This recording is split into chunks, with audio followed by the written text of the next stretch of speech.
Târgul agricol din Ettelbruck, cel mai mare târg în aer liber din Luxemburg, cu o tradiție de 40 de ani, a fost pentru echipa AgroTV cel mai bun loc de întâlnire cu fermieri, companii inovatoare și experți în agricultură, care au prezentat o varietate de produse, echipamente și servicii agricole.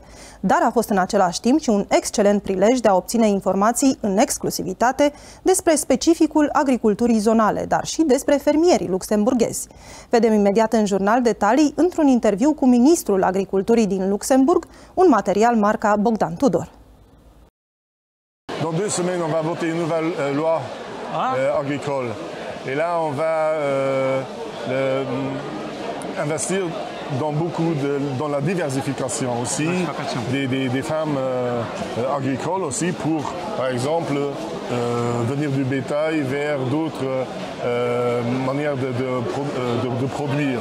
Ça, c'est un aspect essentiel, c'est-à-dire on va aussi encourager la relation entre l'agriculture conventionnelle et le soi-disant bio. Oui. Et au Luxembourg, on est en train vraiment de mettre l'accent sur le local, le régional et le saisonnal. Mais vous savez qu'en 2030, on doit avoir 20%, 20%, ouais, 20%, oui. Oui. C'est difficile. Oui. Actuellement, nous, au niveau du bio, on est à peu près 7%, tendance grandissante. C'est-à-dire, dans les 2 prochaines années, on va franchir le cap des 10%. Bon, pour le développement rural, parce que vous êtes, la plupart de Luxembourg, c'est rural, comme ça, oui? Oui, c'est vrai. Bon, vous avez des programmes pour des affaires, pour des habitants dans cette région? Notre ministère s'appelle le ministère de l'Agriculture, de la Viticulture et du Développement Rural.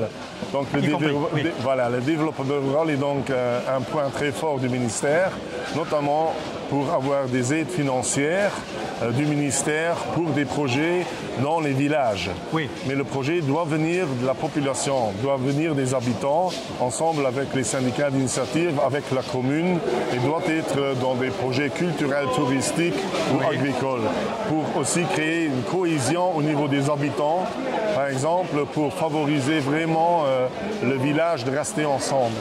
Ça, c'est le but initial, et cet objectif, vous allez le réussir seulement si vous avez du bottom-up, c'est-à-dire des habitants qui vont se mettre ensemble pour définir un projet, pour le construire ensemble, pour faire des plans, et ensuite le ministère intervient pour voir s'il est éligible.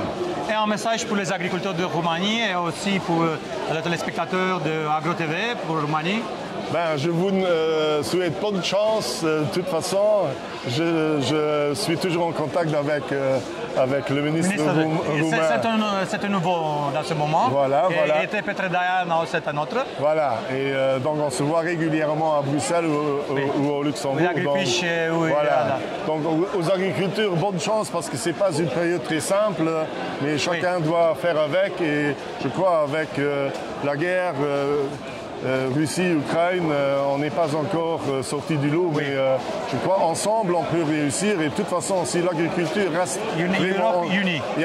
Et aussi ensemble, je crois que pour tout pays, pour les agriculteurs, la politique agricole commune sera vraiment un atout majeur.